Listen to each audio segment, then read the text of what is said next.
ఈ 6-7 నెలల్లో నిజానికి ప్రజలు ఆశించినవేమీ జరగకపోగా వారి మీద ఆర్థికపరమైన భారాలు ఇబ్బడి ముబ్బడిగా పడుతున్నాయి. ఒక్క పెన్షన్ విషయంలో వారు తమ హామీని ఫుల్ఫిల్ చేసుకున్నామని చెబుతున్నప్పటికీ కూడా ఈ 6 నెలల్లో దాదాపు 1,70,000 పెన్షన్లను రద్దు చేసిన విషయాన్ని కూడా ప్రజలు గుర్తు చేసుకుంటున్నారు.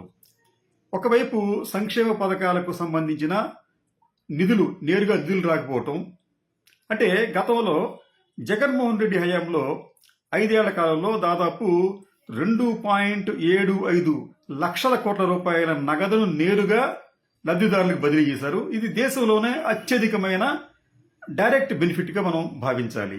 ఇది కాకుండా ఇండైరెక్ట్గా దాదాపు మళ్ళీ 1,50,000 కోట్ల రూపాయలు లబ్ధిదారులకు అందజేశారు. ఫలితంగా ఆ నగదంతా కూడా స్థానిక మార్కెట్లోకి వచ్చి ప్రజలు సంతోషంగా ఉండేవారు. ఆ డబ్బంతా కూడా మార్కెట్లోకి వెళ్లి వారు వస్తు సేవలను కొనుగోలు చేయడంతో వ్యాపారస్తులకి లావాదేవీలు జరిగాయి. వ్యాపారస్తులకు లావాదేవీలు జరిగితే దానికి అనుగుణంగా ఈ వస్తువులను ఉత్పత్తి చేయాల్సి వచ్చేది. వస్తువులను ఉత్పత్తి చేయటం వలన ఉపాధి లభించేది. ఇలాగ ఒక సైకిల్ లాగా అన్ని బెనిఫిట్స్ జరిగాయి. అల్టిమేట్గా ప్రభుత్వానికి కూడా లబ్ధి చేకూరేది. ఒక అంచనా ప్రకారం, అంటే ఆర్బీఐ ఇచ్చిన ఒక అంచనా ప్రకారం ఏదైనా ఒక రూపాయి ఆర్బీఐ విడుదల చేస్తే మార్కెట్లోకి ఒక ఏడాది సమయంలో అది దాదాపు 20 సార్లు చేతులు మారుతుందంట. అంటే ఈ జగన్మోహన్ రెడ్డి హయాంలో నేరుగాను అలాగే పరోక్షంగా బదిలీ చేసిన దాదాపు ఈ 2,75,000 కోట్ల రూపాయలు నేరుగా మార్కెట్లోకి రావడం వలన అది వారు చెప్తుందని, ఆర్బీఐ చెప్తుందని ప్రకారం 20 సార్లు చేతులు మారాలి. కానీ 25 సార్లు కాకపోయినా 10 సార్లు చేతులు మారినా అది ఆర్థిక వ్యవస్థకు ఎంతో లాభం తీసుకొస్తుంది. ఫలితంగా ఈ 10 సార్లు కూడా ప్రభుత్వానికి ప్రత్యక్షంగానో పరోక్షంగానో పన్నులు కూడా లభిస్తాయి. ఇలా పన్నులు లభించడం వలన ఏమవుతుందంటే రాష్ట్ర ప్రభుత్వానికి కాస్త చేతిలో ఆదాయం ఉంటుంది. మళ్ళీ దాన్ని వారు వ్యయం చేయడానికి ఆస్కారం ఉంటుంది. కానీ చంద్రబాబు నాయుడు గారి హయాంలో ఈ నేరుగా నగదును లబ్ధి చేసే కార్యక్రమాలు ఇంచుమించు నిలిచిపోవడంతో జీఎస్టీ వసూళ్లు కూడా దాదాపు 10% తగ్గాయి ఈ 6 నెలల్లో గత ఏడాదితో పోలిస్తే. ఇది ఒక అంశం. ఒకవైపు సామాన్యులు పేదవారు చేతుల్లో డబ్బులు లేక ఇబ్బందులు పడుతూ ఉంటుంటే, మరోవైపు ధరలు విపరీతంగా పెరగటం. ఓ రకంగా చెప్పాలంటే ఈ కూటమి ప్రభుత్వ హయాంలో సామాన్యులనే కాదు అందరినీ కూడా ధరలు కాటేస్తున్నాయని చెప్పి మనం భావించవచ్చు. గత ఏడాది జనవరితో పోలిస్తే ఈ ఏడాది జనవరిలో అన్ని నిత్యావసర వస్తువుల ధరలు 20 నుంచి 25% పెరిగాయి. అదే రేషియోలో, అదే నిష్పత్తిలో ప్రజల చేతిలో ఆదాయం పెరగలేదు, ఉద్యోగుల జీతభత్యాలు పెరగలేదు. ఫలితంగా సమాజంలోని అన్ని వర్గాల వారు ఉక్కిరి బిక్కిరి అవుతున్నారు ఆర్థికంగా.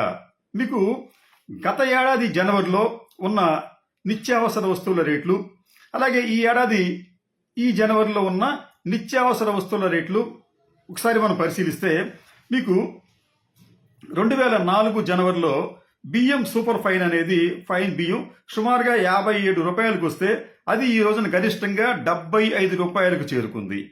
అలాగే సాధారణ బియ్యం 45 నుంచి 56 రూపాయలకు పెరిగింది. గోధుమ పిండి 50 నుంచి 70 రూపాయలకు పెరిగింది గరిష్టంగా. శనగపప్పు 85 రూపాయల నుంచి 140 రూపాయలకు పెరిగింది. పెసరపప్పు 126 రూపాయల నుంచి 170 రూపాయలకు పెరిగింది. కందిపప్పు 150 రూపాయల నుంచి 224 రూపాయలకు గరిష్టంగా పెరిగింది. ఇది కొన్ని అంశాలు మాత్రమే. ఇది కాకుండా మినపప్పు అయితే, ప్రీమియం మినపప్పు అయితే 140 రూపాయల నుంచి 170 రూపాయలకు పెరిగింది. పంచదార 40 రూపాయల నుంచి 50 రూపాయలు పైనే ఈ రోజున అమ్ముతున్నారు. వేరుశనగ నూనె అయితే 150 నుంచి 180 రూపాయలకు పెరిగింది. సన్ఫ్లవర్ నూనె అయితే 112 రూపాయల నుంచి 180 రూపాయల వరకు అమ్ముతున్నారు. పామాయిల్ కూడా 86 రూపాయల నుంచి 130 రూపాయలకు ధర పెరిగింది. ఇది కాకుండా చింతపండుకు వచ్చేటప్పటికి కేజీ 80 రూపాయల నుంచి రూపాయలకు పెరిగింది. ఎండుమిర్చి 140 నుంచి 160 రూపాయలకు పెరిగింది. వెల్లుల్లి అయితే 150 రూపాయల నుంచి 480 రూపాయలకు పెరిగింది. ఇలాగా మనం నిత్యం ఉపయోగించే ఈ నిత్యావసరాల ధరలు బాగా పెరగటంతో సామాన్యులు ఉక్కిరి బిక్కిరి అవుతున్నారు. ఈ పెరుగుదలతో పాటు ఇతర అంశాలు కూడా వారిని ఇబ్బంది పెడుతున్నాయి. ఎందుకంటే మార్కెట్లోకి ఈ నిత్యావసర వస్తువులతో పాటు సహజంగా ప్రతి కుటుంబం కూడా మీకు అరటిపళ్ళు, జామకాయలు లేకపోతే ఇతరత్ర ఫ్రూట్స్ కొనుక్కోవాలని చెప్పి అనుకుంటే వాటి ధరలు కూడా బాగా పెరిగిపోయాయి. మరొక అంశం ఏంటంటే ఈ ఫ్రూట్స్కి వచ్చేటప్పటికి దేశవాళీ రకాల ఫ్రూట్స్ అన్నీ పక్కకు పోతున్నాయి. నాటు రకాలన్నీ మార్కెట్లను ముంచెత్తుతున్నాయి. మీకు ఉదాహరణ జామకాయలు అనేది గతంలో ప్రతి ఇంట్లో కూడా ఒక చెట్టుగా వాళ్ళు వేసుకుని జామకాయలు ఉండేవి, ఇంట్లో పిల్లలు తింటూ ఉండేవారు. అది ఆ రోజులు పోయినాయి. నాటుకాయలు ఒక 2 ఏళ్ల వరకు కూడా నాటుకాయలు మార్కెట్లో బాగానే వచ్చాయి. కానీ ఈ రోజున నాటుకాయల కన్నా కూడా ఈ తైవాన్ జామ్ అని చెప్పి వాటిని తెచ్చి ఎక్కడ వేరే ఆల్టర్నేటివ్ లేకుండా వాటినే విక్రయిస్తున్నారు. ఆ విక్రయించడం కూడా కిలోల లెక్కన విక్రయిస్తున్నారు. కిలో ఈ రోజున ఈ జామకాయలు 120 రూపాయలు. గతంలో మనం ఎప్పుడు కని విని ఎరుగని ధర అది. 120 రూపాయలకి 4 కాయలు మాత్రం వస్తున్నాయి. ఇది కాకుండా మిగతా ఫ్రూట్స్ కూడా ఇదే పరిస్థితి ఉంది. అంటే దేశవాళీ ఫ్రూట్స్ అన్నీ పోయి బయట నుంచి మనకి నాటు రకాలు రావటం, అవి కేజీల రూపాయలు అమ్మటం, అవి కూడా సామాన్యులకు అందుబాటులో లేకపోవటం కూడా కొంత ఇబ్బంది కలిగిస్తుంది. మీకు బొప్పాయి కూడా అంతే. బొప్పాయిలు గతంలో నాటు బొప్పాయిలు వచ్చేవి, వాటి ధర కూడా తక్కువగా ఉండేది. కానీ ఈ రోజున హైబ్రిడ్ బొప్పాయిలు వస్తున్నాయి. చూడటానికి మాత్రం ఒక్కొక్కటి గుమ్మడికాయ అంత ఉంటుంది, కానీ టేస్ట్ మాత్రం అస్సలు ఉండటం లేదు. రేట్లు మాత్రం ఎక్కువగా ఉంటున్నాయి. ఇలాగా అన్ని విషయాల్లో కూడా ప్రజలు సంతృప్తి చెందడం లేదు, ఆర్థికంగా భారాన్ని ఫీల్ అవుతున్నారు.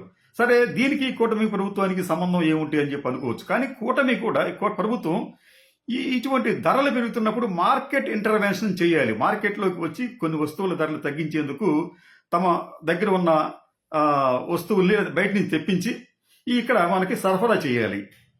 అలాగే ఈ పళ్ళు ఫలాలకు సంబంధించి కూడా ఒక అవగాహన కలిగించాలి రైతులకు కూడా. మీరు ఈ కాయలు ఇటువంటి పెంచితే బాగుంటుంది, మంచి మార్కెట్ ఉంటుందని చెప్పి చెప్పగలగాలి. అలా చెప్పలేకపోవటం వలన ఈ రైతులు కూడా పాత పద్ధతుల్ని అనుసరించడం వలన ఆ పంటలు దెబ్బతినటం, ఆ పళ్ళు కూడా నాసిరకంగా తయారవటం, ఇదే సమయంలో ఇతర ప్రాంతాల్లో